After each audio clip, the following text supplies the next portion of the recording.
নমস্কার বন্ধুরা, অর্পিতা স্পিরিচুয়াল চ্যানেলে আপনাদের সবাইকে স্বাগত। আশা করি আপনারা প্রত্যেকে ভালো আছেন, সুস্থ আছেন। বন্ধুরা, হিন্দু ধর্মে সিঁদুর অত্যন্ত শুভ বলে মনে করা হয়। বিশেষ করে বিবাহিত মহিলাদের সিঁদুর পরার প্রথা দীর্ঘদিন ধরে চলে আসছে। যদিও বর্তমানে সিঁদুর লাগানোর পদ্ধতি অনেকটাই বদলে গেছে। অনেকেই তো কপালে লিকুইড সিঁদুর লাগান, তবে এটা কতটা ক্ষতিকর হতে পারে সে সম্পর্কে কিন্তু কারোর কোনো ধারণা নেই। পুরাণ এবং বাস্তু মতে বিশ্বাস করা হয়, মহিলারা যেভাবে সিঁদুর লাগান তা সরাসরি তাদের স্বামীর জীবনকে প্রভাবিত করে। তাই আজ আমি আমার এই ভিডিওতে জানাবো যে কিভাবে সিঁদুর পরতে হয় এবং সিঁদুর পরার সময় কোন মন্ত্র বলতে হয়, কোন মন্ত্র উচ্চারণ করতে করতে সিঁদুর পরলে আপনার স্বামীর ভাগ্য উজ্জ্বল হয় এবং আপনি আপনার দেহের কোন 5 জায়গায় সিঁদুরের ফোঁটা লাগালে আপনার সংসার জীবন সুখে পরিপূর্ণ হয়ে ওঠে। তো চলুন বন্ধুরা, আজকের মূল ভিডিও শুরু করা যাক। প্রথমেই আলোচনা করব সিঁদুর পরার নিয়ম। বিবাহিত মহিলাদের স্নান বা চুল ধোয়ার সঙ্গে সঙ্গে সিঁদুর পরা উচিত নয়। বাস্তুমতে এরকম করলে মহিলাদের ওপর খুব খারাপ প্রভাব পড়তে পারে। খারাপ চিন্তা তাদের মনে জায়গা করে নিতে পারে, ঘরের সুখ শান্তি বিঘ্নিত হতে পারে এবং তার সাথে সাথে পারিবারিক কলহ বৃদ্ধি পেতে পারে। দ্বিতীয়ত, সিঁথির মাঝখানে সিঁদুর লাগালে আপনার স্বামীর আয়ু দীর্ঘায়ু হয়। তাই বন্ধুরা, আপনারা অবশ্যই যারা আমার এই ভিডিও দেখছেন এবং শুনছেন, সেই সব বিবাহিত মহিলারা আপনারা সিঁদুর সবসময় সিঁথির মাঝখান পর্যন্ত লাগানোর চেষ্টা করবেন। এতে আপনার স্বামী দীর্ঘায়ু লাভ করবেন। তৃতীয়ত, আপনি যদি সিঁথির মাঝে সিঁদুর না লাগিয়ে ধারে লাগান, সেক্ষেত্রে আপনার স্বামী আপনার থেকে নিজেকে দূরে সরিয়ে নেবেন। তাই বন্ধুরা, আপনারা কখনোই বাঁকা সিঁথিতে সিঁদুর পরবেন না।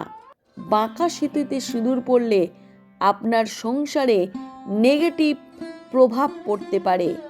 আপনার স্বামী স্ত্রীর মধ্যে পারস্পরিক সম্পর্কের মধ্যে দূরত্ব তৈরি হতে পারে। চতুর্থত, সিঁদুর কখনোই ভেজা চুলে লাগানো উচিত নয়। এতে করে ঘরের সুখ শান্তি নষ্ট হয়। পঞ্চমত, অন্য কারোর টাকায় কেনা সিঁদুর কখনোই লাগাবেন না।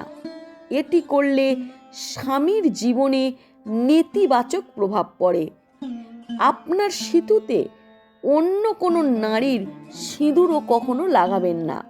এতে স্বামীকে পরবর্তীকালে আর্থিক সমস্যায় পড়তে হতে পারে। আর অবশ্যই যে কথাটি আপনারা কান খুলে শুনে রাখবেন, সেটা হলো উপহার হিসাবে দেয়া সিঁদুর কখনোই আপনারা ব্যবহার করবেন না। উপহার হিসাবে পাওয়া সিঁদুর ব্যবহার করলে স্বামীকে অনেক সমস্যার সম্মুখীন হতে হয়। তাই বন্ধুরা, আপনারা যদি কখনো উপহার হিসাবে সিঁদুর পান, সেই সিঁদুর কখনোই আপনার সিঁথিতে লাগাবেন না। এবার আলোচনা করব সিঁদুর পরার মন্ত্র। কোন মন্ত্র পড়ে আপনি আপনার সিঁথিতে সিঁদুর লাগাবেন?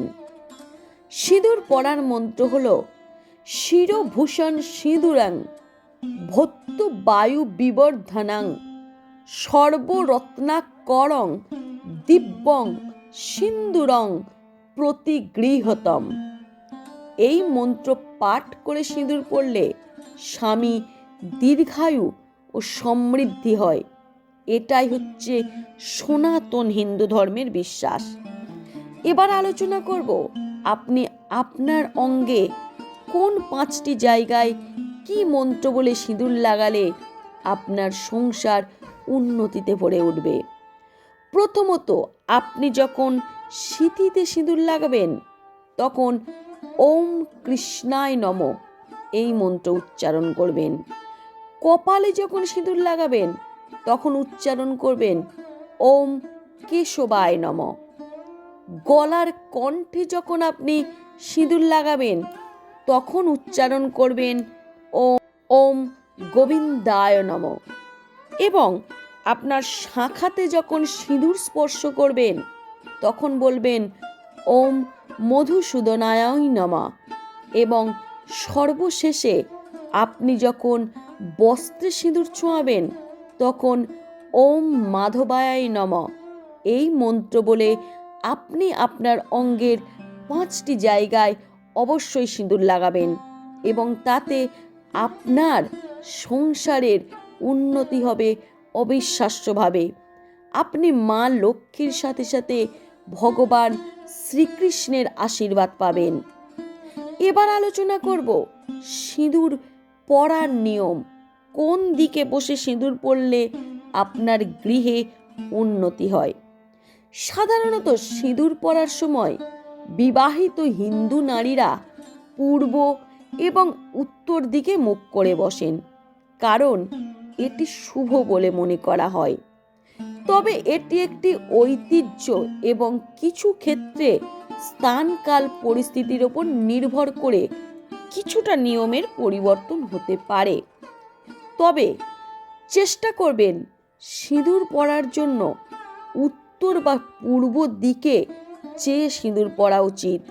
সেদিকেই মুখ করে সিঁদুর পরলে আপনার সাংসারিক জীবন উন্নতি হয়, স্বামী স্ত্রীর মধ্যে সম্পর্কে অটুট বন্ধন তৈরি হয় এবং নিজের কেনা সিঁদুর এবং স্বামীর দেয়া সিঁদুরই আপনি ব্যবহার করবেন।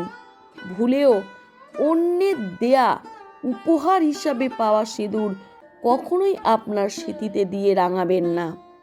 তাই বন্ধুরা, আপনারা আজকের আমার এই ভিডিও থেকে সিঁদুর পরার নিয়ম এবং সিঁদুর পরতে গেলে কোন মন্ত্র উচ্চারণ করতে হয় সেগুলো জানতে পারলেন। আমার এই ভিডিও দেখে আপনারা যদি একটু উপকৃত হয়ে থাকেন তাহলে আমার চ্যানেলটিকে সাবস্ক্রাইব করে আমার চ্যানেলের সঙ্গে সর্বদা যুক্ত থাকবেন। নমস্কার, আজ এই পর্যন্ত।